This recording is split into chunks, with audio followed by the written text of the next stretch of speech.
Hello and welcome you all to this online class of science with me. My name is Abhishek and you are watching my channel Vigyanam. So students, we had already covered the material, metals and non-metals part 1 और आज हम लोग cover करेंगे part 2 जहाँ पे हम देखेंगे कुछ introduction of chemical properties of non-metals के बारे में। फिर हम नॉन-मेटल्स के कुछ रिएक्शन पढ़ेंगे, साथ में इलेक्ट्रॉनिक कन्फिग्रेशन पढ़ेंगे एटम्स एंड मॉलिक्यूल्स के। उसके साथ मेटल्स एंड नॉन मेटल्स किस तरह से रिएक्ट करते हैं इसे ज़रा हम देखेंगे। फिर कोरोजन या फिर रस्टिंग देखेंगे कि ये होता क्या है, कैसे होता है और इससे बचने के कुछ उपाय देखेंगे, ठीक है। और साथ में मेटल्स एंड नॉन मेटल्स के कुछ यूजेस। सो आइए, first of all the introduction of chemical properties of non metals. So as we had already discussed that what is a non-metal, that non-metals are those elements which do not exhibit the properties of metals.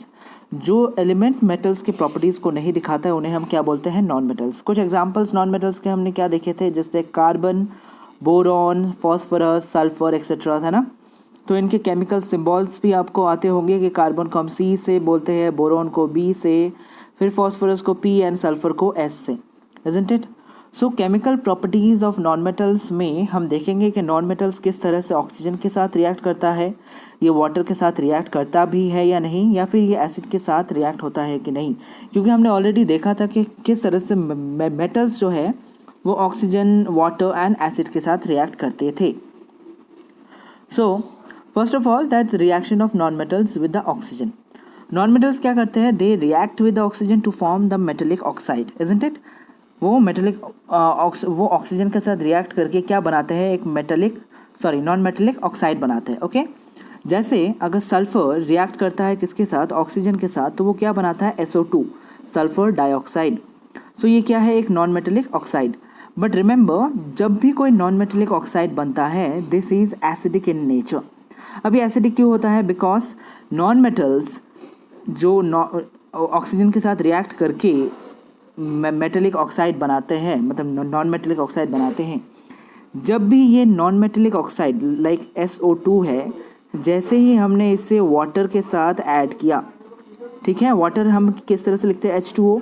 जैसे ही H2O के sulphur dioxide, ये क्या है, non metallic oxide, जैसे ये water के साथ react करेगा ये क्या बना देगा, H2SO3.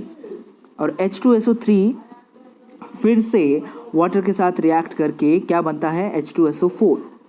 ओके, सो इस तरह से क्या बनता है, ये H2SO3 क्या है, एसिड है. इसलिए हम क्या बोल रहे हैं, non metallic oxide. Non metallic oxide क्या है, these are acidic in nature. Similarly अगर हम देखें कि carbon when react with oxygen it produce what, carbon dioxide. And carbon dioxide is what? It is acidic in nature because whenever the carbon dioxide is reacted with the water, it produces what? Carbonic acid, है ना, H2CO3, that is carbonic acid. So ये क्या करते हैं, these turn the blue litmus red. blue litmus को जो भी red में कन्वर्ट करता है वो क्या बन जाता है, एसिड. तो ये जो नॉन मेटेलिक ऑक्साइड है, these turn the blue litmus red, और इसीलिए हम क्या बोलते हैं, these are acidic in nature. So does the non metals react with water. Generally क्या होता है, non metals do not react with water, though they may be very reactive in air. Non metals normally water में reactive नहीं होते हैं, but वो air में reactive होते हैं, क्योंकि एयर में क्या है, air is full of what, nitrogen, oxygen and CO2, और उसके बाद बाकी गैसेस होते हैं. बट ऑक्सीजन एक रिएक्टिव गैस है और कोई भी नॉन मेटल ऑक्सीजन के साथ बड़ी ही विगरसली, मतलब बहुत बड़ी ही तेज़ी से रिएक्ट कर जाता है. जैसे फॉस्फोरस क्या करता है, फॉस्फोरस को हम किससे लिखते हैं, P से. फॉस्फोरस बहुत जल्दी ऑक्सीजन के साथ रिएक्ट कर जाता है. ओके, सो ये रिएक्ट करके क्या करता है, it catches fire if expose to air. इसलिए हम फॉस्फोरस को, मतलब ताकि हम फॉस्फोरस को प्रिजर्व करके रख सके, फॉस्फोरस का जैसा है हम वैसे यूज़ कर सके, ताकि ये ऑक्सीजन के साथ रिएक्ट करके ये फॉस्फोरस पेंटाऑक्साइड ना बना दे. ओके, इसलिए हम क्या करते हैं, फॉस्फोरस को हम नॉर्मली वाटर में स्टोर करके रखते हैं। मतलब एक बाउल में अगर हमने वाटर लिया है इतने इस लेवल तक, राइट, अगर वाटर लिया है तो उसके अंदर हम क्या डाल के रखते हैं, फॉस्फोरस, ताकि ये फॉस्फोरस क्या रहेगा, जैसे ये it is non reactive in water, so water के होने की वजह से there will be no availability of oxygen. जब ऑक्सीजन नहीं रहेगा तो phosphorus will not react with oxygen vigorously, isn't it? So non-metals are non-reactive in water. Remember this. जैसे हम यहाँ से जो जनरलाइज फार्मूला है वहाँ से देख सकते हैं that non-metals when react with water there is no reaction. Similarly, sulfur when react with water there will not be any reaction, isn't it? So does the non-metals react with acid? Acid concentrated हो या dilute. मैंने concentrated और dilute आप लोगों को पिछले video में समझाया था that when we add the water in some amounts of acid it becomes what, dilute. So concentrated एकदम रॉ एसिड और उसमें अगर हम पानी डालें तो वो क्या बन जाता है, डाइल्यूट। तो एसिड के साथ normally non metals do not react.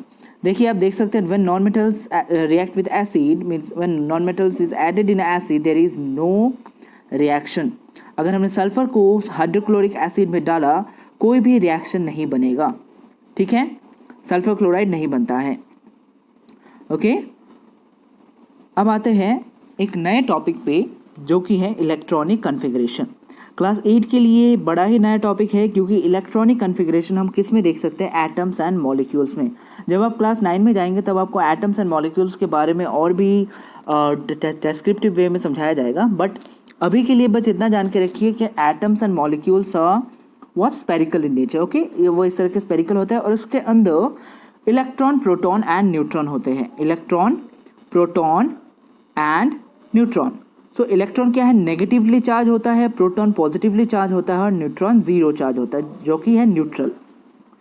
So proton और न्यूट्रॉन न्यूक्लियस, मतलब एक अगर एटम है, ठीक है, सपोज यहाँ पे हमने लिथियम देखा है, तो जहाँ पे लिथियम Li लिखा हुआ है वहाँ पे प्रोटॉन और न्यूट्रॉन रहता है और इलेक्ट्रॉन उनके चारों तरफ घूमता रहता है। सो इलेक्ट्रॉन उनके चारों तरफ एक ऑर्बिट में, एक मतलब उसका एक घूमने का एक ऑर्बिट रहता है, एक स्पेरिकल वे रहता है, एक रोड रहता है, इजंट इट? सो इलेक्ट्रॉन उस स्पेरिकल ऑर्बिट में घूमते रहते हैं और इसी से हमें क्या पता चलता है, इलेक्ट्रॉनिक कॉन्फ़िगरेशन कि कोई भी अगर हमने एटम उठा लिया तो उसमें कितने इलेक्ट्रॉन हैं और वो किस ऑर्बिट में कितने इलेक्ट्रॉन हैं, इससे हम पता लगा सकते हैं। जैसे अगर हमने लिथियम लिया हुआ है तो लिथियम के पहले ऑर्बिट में 2 रहेगा, दूसरे ऑर्बिट में 1 रहेगा, ठीक है। जैसे हम यहाँ पे देख सकते हैं पहले ऑर्बिट में 2, फिर दूसरे ऑर्बिट में 1।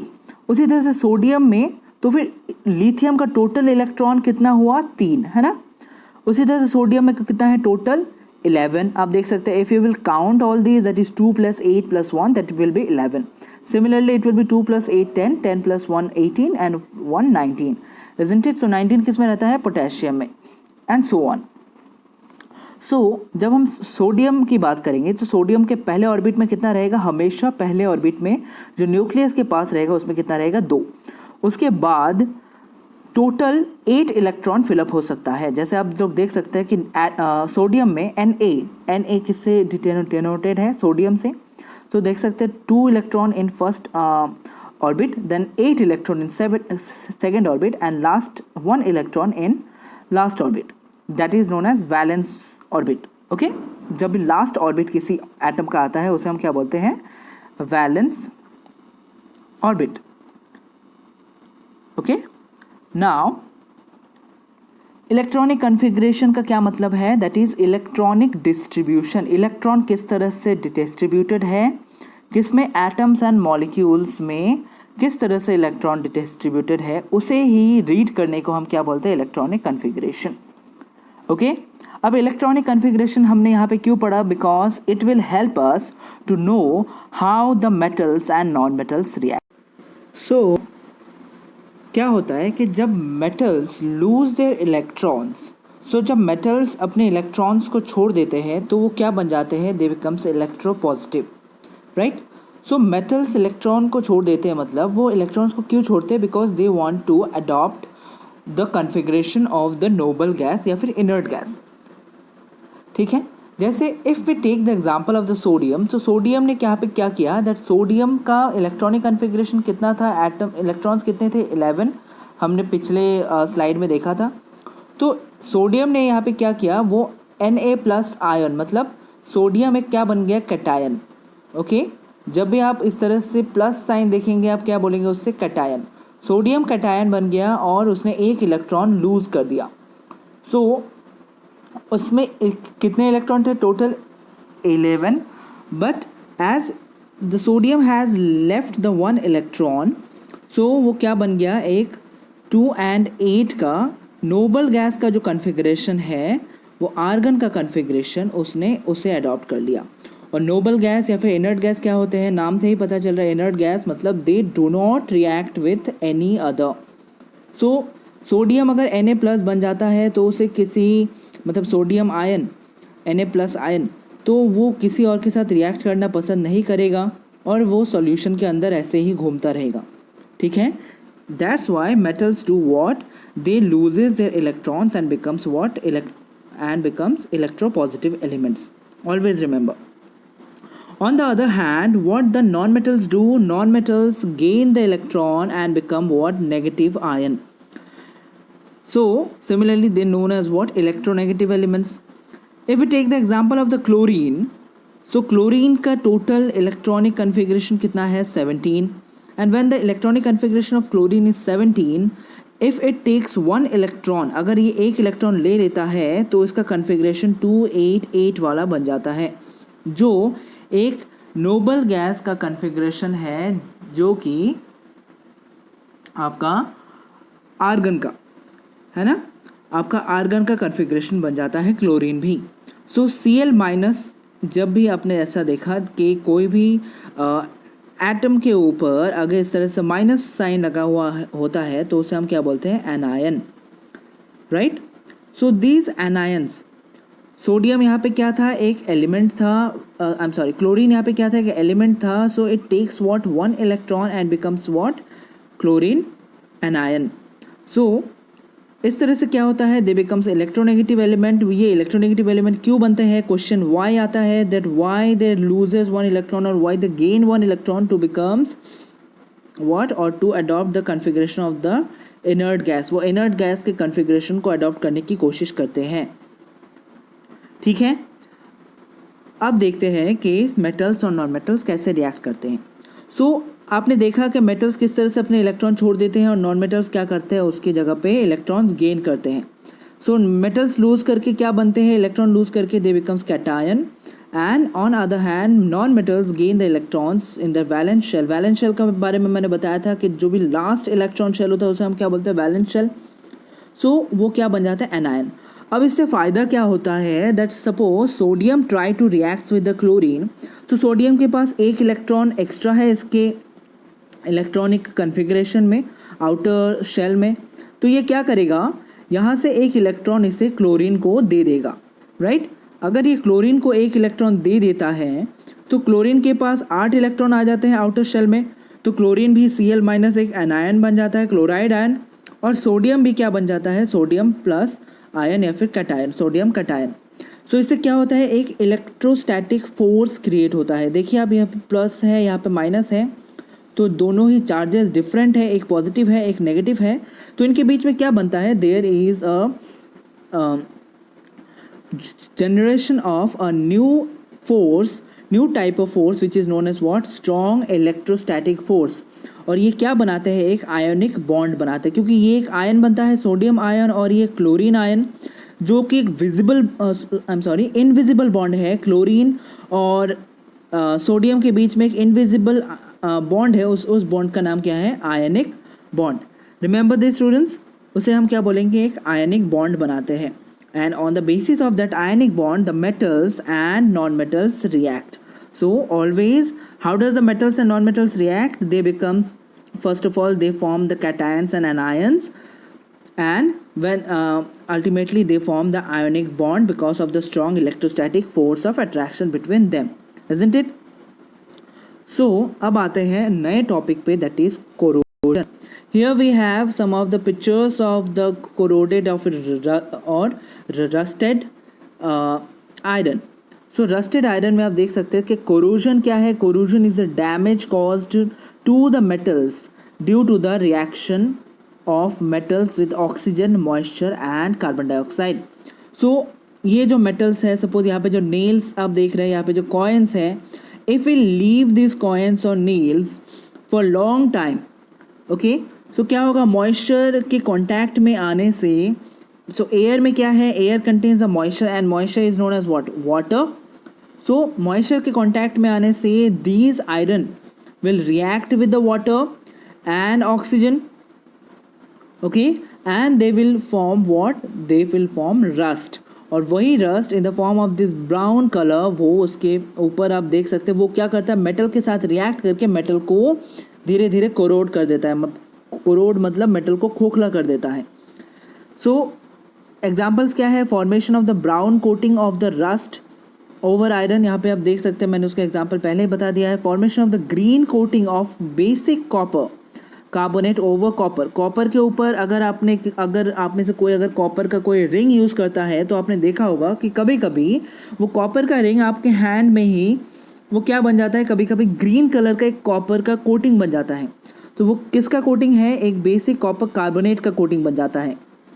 तो वो क्या है, कॉपर रस्टेड हो जाता है.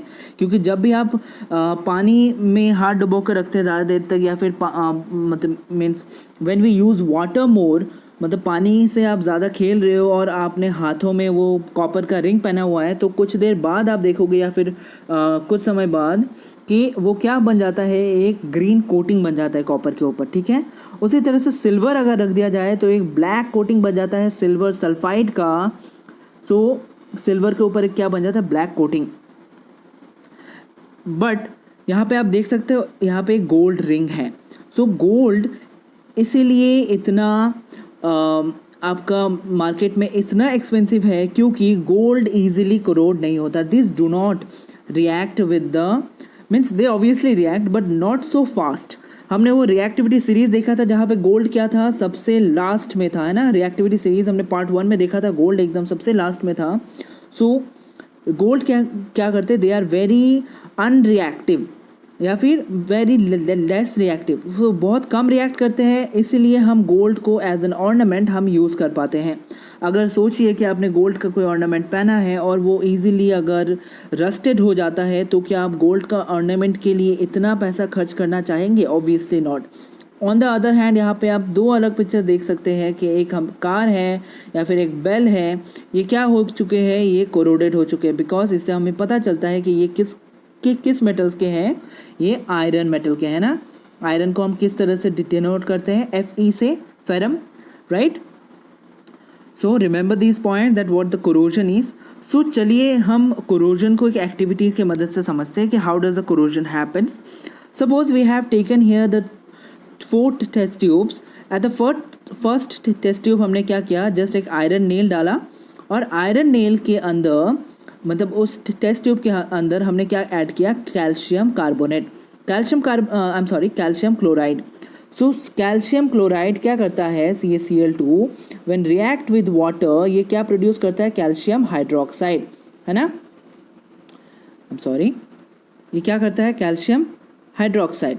सो कैल्शियम हाइड्रोक्साइड होने की वजह से ये क्या करता है, वाटर को एब्जॉर्ब कर लेता है. देखिए आप, वाटर अगर एब्जॉर्ब हो गया तो आयरन को, ये जो आयरन का नेल है, this will not get the water. अगर इसे वाटर नहीं मिलेगा so it will not be rusted. So इसे हमने क्या किया था, कॉर्क से ढक दिया है ताकि कोई एयर या फिर इसके अंदर कोई मॉइस्चर एंटर ना कर पाए, तो फर्स्ट वाले नेल में कोई भी रस्ट नहीं आएगा. On other hand if we add the nail in a boiled water, हमने वाटर को लिया टेस्ट ट्यूब के अंदर और उसे थोड़ा सा बॉयल किया और उसके अंदर हमने नेल डाल दिया और उसको फिर से हमने बॉयल किया, तो क्या होगा, बॉयल करने से the water become warm and water में जो भी ऑक्सीजन डिजॉल्व रहता है, मतलब ऑक्सीजन अगर वाटर में घुला हुआ रहता है तो वो क्या हो जाएगा, बाहर निकल जाएगा. और उसी के साथ अगर हमने एक थोड़ा सा ऑयल का अगर ड्रॉप डाल दिया, so what will happen, there will be a coating created over the boiled water so that there will be no such contact of the air with the water. Oil क्या करेगा, as एक दीवार की तरह air and ये boiled water के बीच में बना हुआ रहेगा, which will not allow the atmospheric air or moisture to get into the boiled water, which will have no oxygen, isn't it? On other hand, if we have only the simple water, अगर हमने simple water लिया और उसमें अगर nail डाल दिया तो हम क्या देखेंगे कुछ देर बाद या फिर कुछ दिनों बाद इट विल गेट रस्टेड। और दूसरे या फिर चौथे टेस्ट ट्यूब में हमने क्या लिया है यहाँ पे एक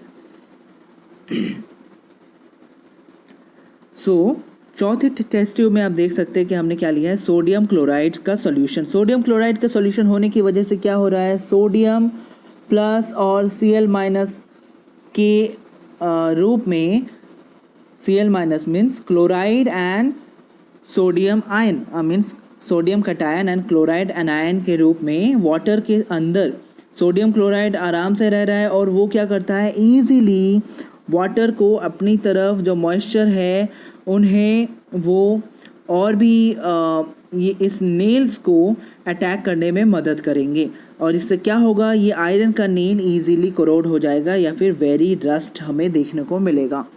ओके, सो अब आते हैं कि how can we prevent the metals from this corrosion. So there are some of the technique. First technique is we can apply the grease or oil over the metal. Oil और grease के apply करने से आपने already देख लिया that will not allow the metal to directly in contact with the water. On other hand we can paint. That's why आपने देखा होगा कि ज़्यादातर मेटल्स को जब भी हम घर में यूज़ करते हैं हम उसे पेंट करके यूज़ करते हैं। जो भी आपके विंडो में जो भी मेटल हम यूज़ करते हैं वो ज़्यादातर क्या करते हैं, हम पेंट करते हैं ना। सो पेंट करने का रीज़न क्या है, ताकि वो इजीली कोरोडेड ना हो। तीसरा और सबसे हेल्पफुल मेथड है क्या है, galvanization. Galvanization means we can coat the metals with the zinc. यहाँ पे आप एक एग्जांपल देख सकते हैं कि हमने एक जिंक मेटल का मेल्टेड जिंक लिया है, जो एक 460 डिग्री सेल्सियस में हमने जिंक को मेल्ट किया है। उसमें क्या डाला है हमने, स्टील को। जब भी हमने स्टील को उस मेल्टेड जिंक में हमने डुबो दिया, मीन्स डुबोने के बाद क्या होता है, ये जिंक का एक लेयर बन जाता है, एक पेंट की तरह कोटिंग बन जाती है उस स्टील के ऊपर। तो क्या होता है, एक गैल्वनाइज्ड स्टील बन जाता है। गैल्वनाइज्ड का सीधा मतलब है coating with the zinc.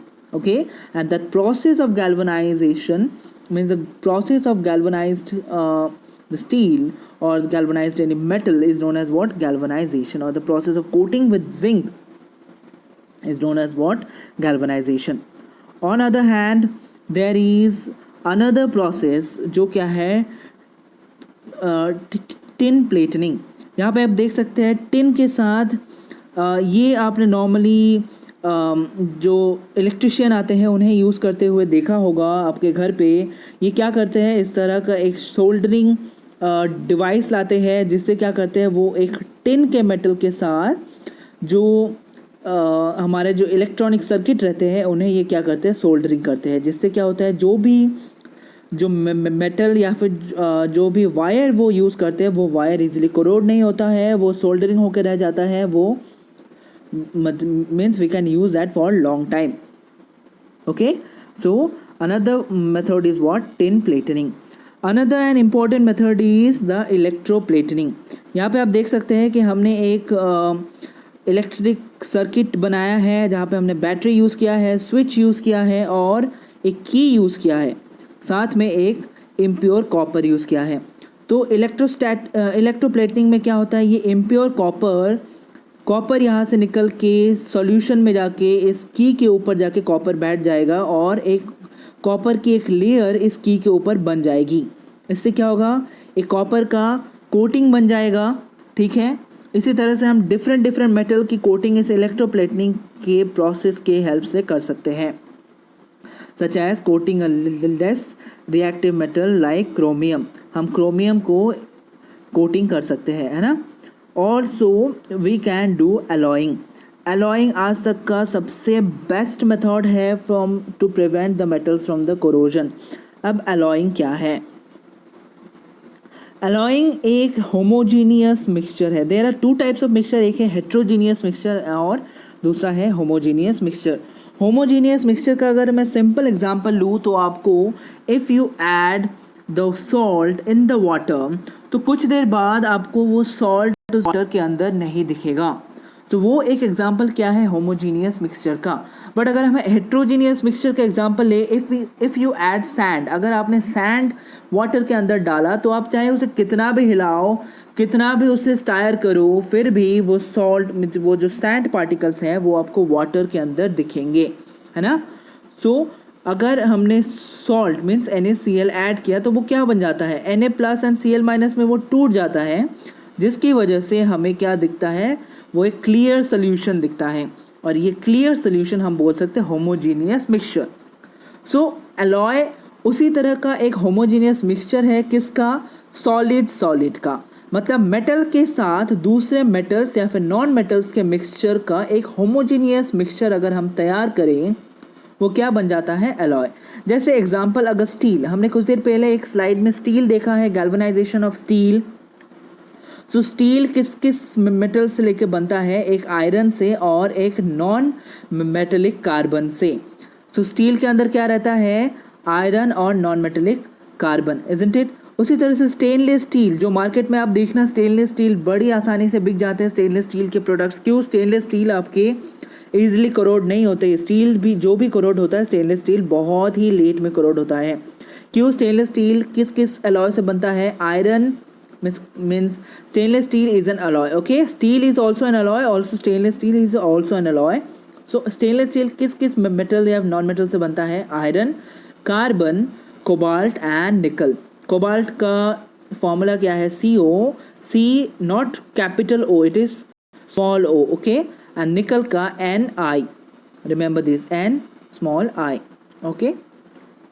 Now brass metal, brass क्या है, brass is also an alloy. ये किस किस से बनता है, कॉपर एंड जिंक के मिक्सचर से क्या बनता है, ब्रास।